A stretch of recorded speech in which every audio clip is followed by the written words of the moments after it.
For years, humans walked quietly among the stars, smiling at diplomacy, obeying the rules, and pretending to be just another peaceful species in the galactic crowd. The truth was far more terrifying.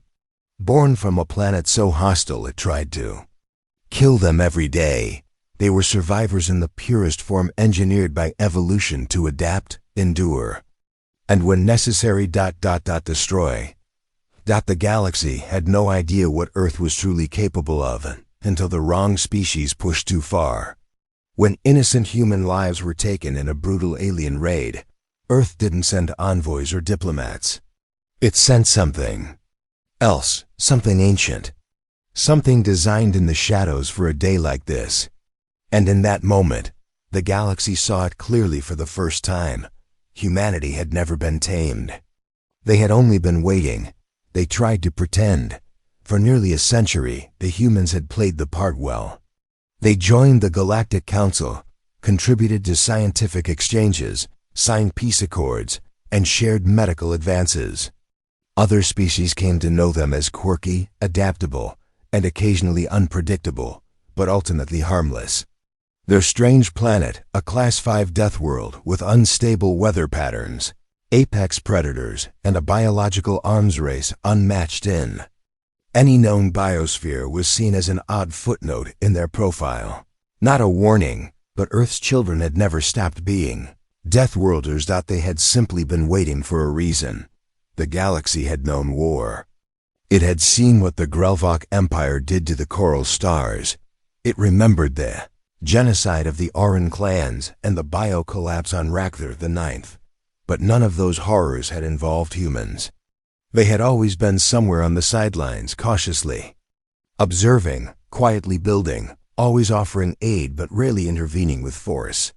And so, over time, the galaxy decided humans were harmless, interesting, yes, useful, certainly, but not dangerous. That illusion ended at Talara Prime. Talara Prime was a neutral world, home to diplomats, refugees, and trade representatives. It was the closest thing the galaxy had to a capital city. On any given day, half the council races had envoys stationed there. Humans did too, of course, an embassy with cultural liaisons, a handful of scientific advisors, and a security force that barely numbered 20. When the Vorax Syndicate attacked, they thought they were making a statement. The Vorax were a militant fringe group from the outer ring of the Spiral Arm, once slaves, now rebels. They believed Talara Prime was the seat of galactic oppression. They wanted to make an example. So they came in force, 6 cruisers, orbital kinetic bombardment, and ground troops numbering over 1,000. Their first targets were the cum towers. Their second were the embassies, and that's when they made their mistake. They targeted the human compound. In the chaos of the first few hours, most council representatives panicked. Non-combatants fled underground. Defense drones were overwhelmed. Emergency transmissions were jammed. The Vorax elite squads stormed the diplomatic quarter with precision. But when they reached the human building, things went wrong. The footage would later become iconic. A grainy, partially corrupted security recording from a Vorax officer's helmet cam. It showed a hallway empty, quiet, then a blur of motion. Then screams. Then silence. 6 humans, all previously listed as diplomatic staff, held the line against over 50 Vorax troopers. They didn't use plasma rifles. They didn't need orbital support. What they used were short blades, projectile weapons, and hand-to-hand combat. Every strike was efficient. Every movement surgical. These weren't diplomats. They were something else, something trained. Something terrifying. By the time Council peacekeeping reinforcements arrived, the Vorax were either dead or retreating.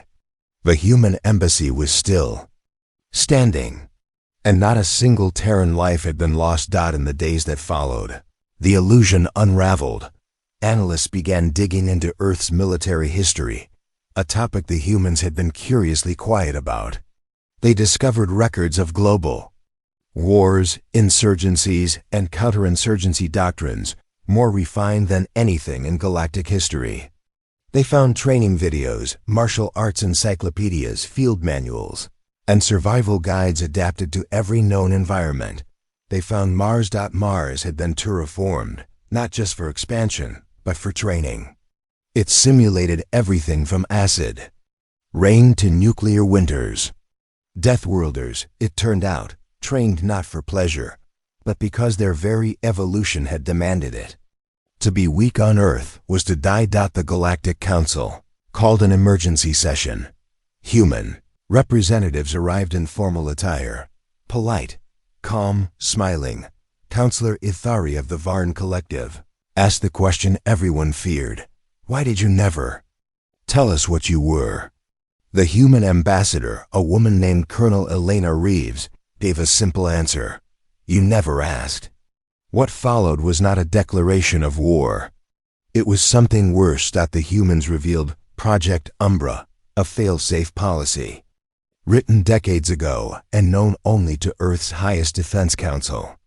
In the event of large-scale aggression or existential threat, Earth would not send diplomats. They would send Deathworlders. But not just soldiers.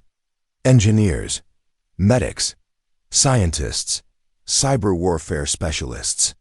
Individuals trained to operate autonomously in hostile environments, capable of surviving where no one else could.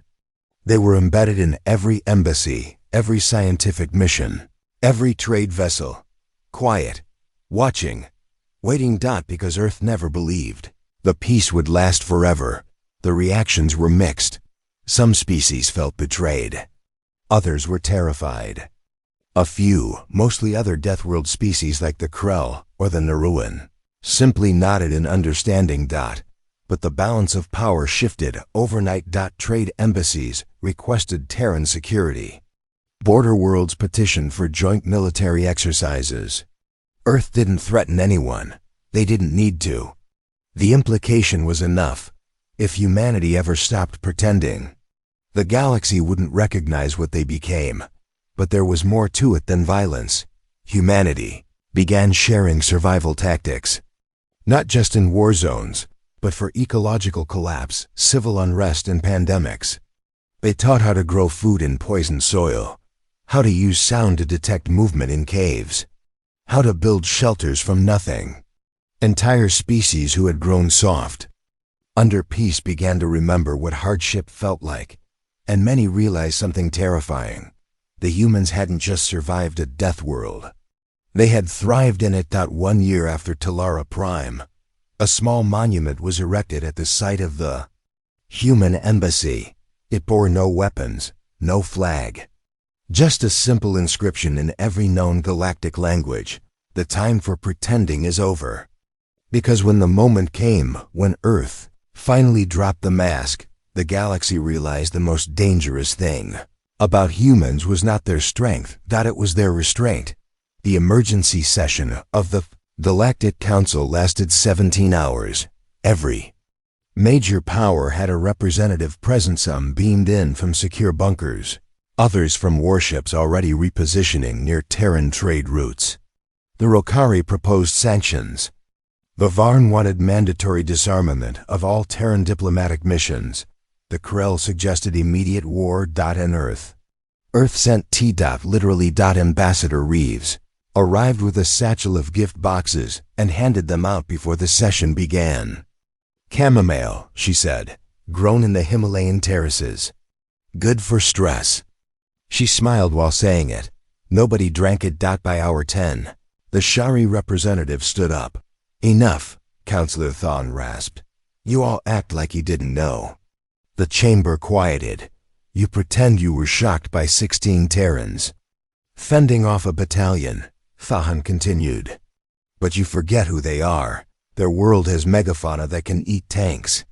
Their oceans boil. Their plants poison you. They built cities from stone while fending off predators with fire. And somehow, they reached the stars. Counselor Roth hissed. They're unstable. They're survivors, Thawne said.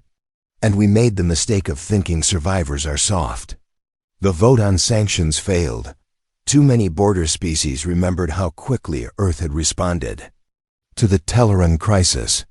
How fast the humans had mobilized to protect the survivors, not just their own.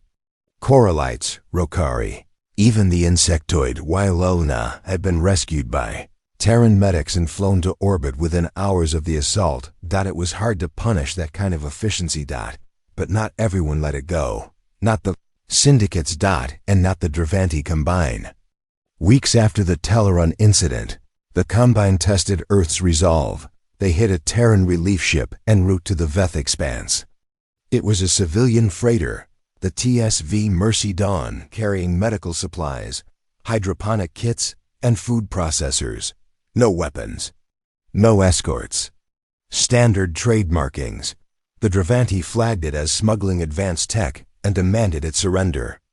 Captain refused. So they blew it out of space. 600 civilians. Gone. No trial. No warning. No recovery. And that's when Earth sent the message. It came not from a diplomat, but from the Terran Defense Coordination, a sentient system called Gideon. The transmission was brief. To the Dravanti Combine, the TSV. Mercy Dawn was a neutral aid vessel. You targeted non-combatants. You murdered civilians. You will not do so again. No threats. No timelines. No demands. Just certainty. The Combine laughed, publicly. Their warlords aired propaganda, mocking Earth's emotional weakness and warning that the galaxy is not ruled by feelings, but by force. That broadcast ran for 3 hours, and then the TSV Fury Arc dropped out of FTL over Dravanti space. At first, the Combine dismissed it. Just one Terran ship. Big, yes, classified as a dreadnought, but still alone. No fleet. No support. They scrambled 3 cruisers to intercept. Fury Arc didn't fire a single shot. It deployed drones. Thousands of